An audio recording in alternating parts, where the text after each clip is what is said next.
Blog में हम बात करेंगे अडॉप्शन अनलमेंट पर एक जजमेंट आया अभी केरला हाई कोर्ट का। इस पे हम लोग डिस्कशन करेंगे। और क्योंकि आप लोग मुझे यूट्यूब पे देख रहे हैं या फेसबुक पे देख रहे हैं तो यूट्यूब पे सब्सक्राइब कर लीजिएगा, फेसबुक पे और या फिर किसी और सोशल मीडिया वेबसाइट पर अगर आप इस वीडियो ब्लॉग को देख रहे हैं, अगर आप ऐसे वीडियो ब्लॉग्स को जानना चाहते हैं, so don't forget to subscribe और like wherever you watching it. देखिए, मुकदमा है केरला हाई कोर्ट के सामने आया एक अडॉप्शन अनलमेंट का। तो ऐसा है कि जब आपने एक बार अडॉप्शन कर लिया है किसी बच्चे का, तो क्या उसका अनलमेंट हो सकता है? उसके लिए legal process is this that you approach the constitutional court via way for it. तो इसमें क्या था कि जो पेरेंट्स थे बच्चे के, उन्होंने हाई कोर्ट को अप्रोच किया for the अनलमेंट of the adoption that they've done. उनका कहना था कि इस बच्ची एक्स को, जिसको अडॉप्ट किया था, उस बच्ची के फॉस्टर पेरेंट्स ने उन लोगों की याचिका थी कि बच्ची के एंगर इश्यूज हैं, जिसकी वजह से वो जो उन्होंने अडॉप्शन किया है बच्ची का, उसका अडॉप्शन का वो लोग अनलमेंट कराना चाहते हैं।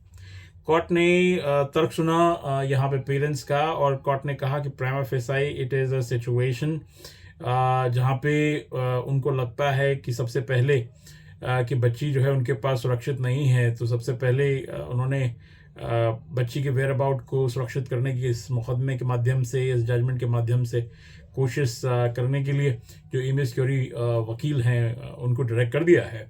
और कोर्ट का कहना ये है कि ये जो फॉस्टर पेरेंट्स होते हैं, उनका जो दायित्व है इन अडॉप्टिव किड्स के प्रति, जो नेचुरल पेरेंट्स हैं उनसे भी ज़्यादा है मोरालिटी के बेसिस पर। इस मुकदमे में जैसा मैंने आपको बताया कि यहाँ पे जो अडॉप्टिव पेरेंट्स थे उनका कहना था, यानी कि फॉस्टर पेरेंट्स का ये कहना था कि बच्ची के एंगर इश्यूज हैं जिनके चलते वो इस अडॉप्शन का अनलमेंट चाह रहे हैं कोर्ट से। तो कोर्ट ने अपनी मंशा जाहिर की कि पहली बात तो ये अनल करने में कोर्ट जो है इंटरेस्टेड नहीं है।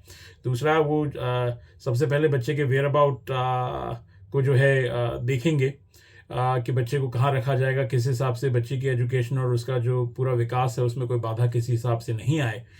इसको कोर्ट अश्योर करने के जो है कोर्ट ने आदेश दिए हैं।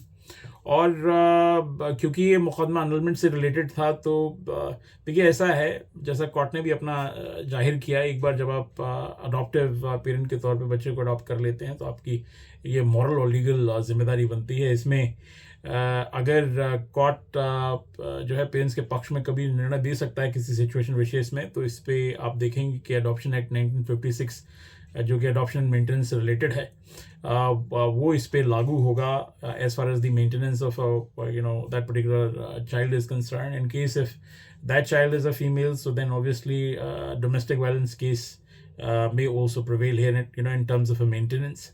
And then Juvenile Justice Act will also come into shape.